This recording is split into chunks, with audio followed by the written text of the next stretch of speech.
Welcome to Travel and Learn. Today it's Halloween.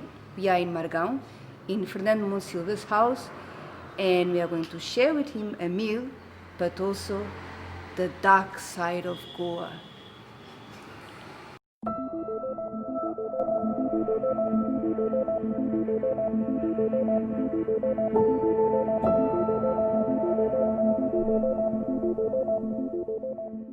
We are at a white door in Margao, which is owned by Fernando Monte de Silva and his wife Griselda Costa.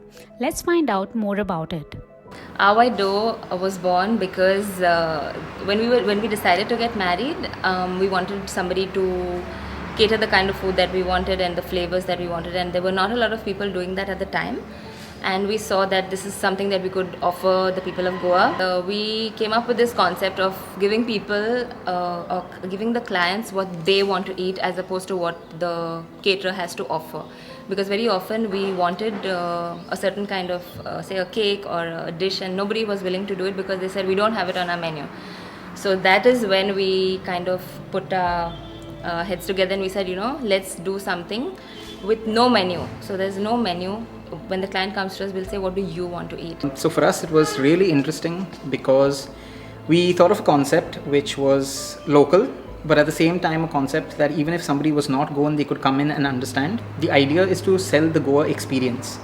You can come in, you can do things which you've never done before. You can do things which you've never thought of doing in Goa before.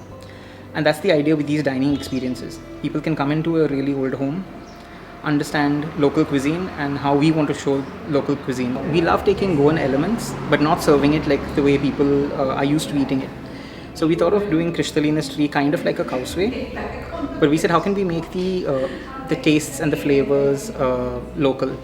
With Kristalina's tree, khalding is something that most people have eaten in Goa, whether they're local or whether they're tourists, right? So it was beautiful for us because when people eat that dish, they go like, oh, I know these flavors. I've never eaten this dish before. I'm hearing the story for the first time. It's about this woman called Kristalina. There's a tree element, so there's greenery. There are microgreens in there to represent Kristalina. There are noodles to represent the roots of the banyan tree.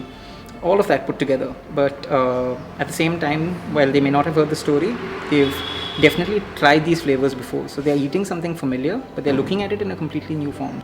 Every meal served was preceded by a story. Just to give you a gist, let me share a story from the past told by Fernand. This is about a family with a lot of riches, and as history says, with riches comes the disputes. This was the beginning of the downfall of the family. The fights became so brutal that one of the brothers killed the other. At this point, they realized that they would never be together again as a family. Now, to show you this story, this couple has put together on this plate the elements. Now the elements are scattered to show the estranged family, and the blood represents the violence. Besides this, they do have regular dinners and lunches very often, which includes a tour of this beautiful 400-year-old house, which also has its own story to tell.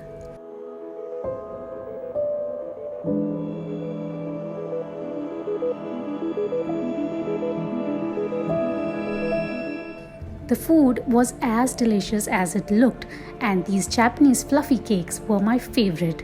So the next time you're in Goa, please do contact them to experience this firsthand, and also follow them on Instagram.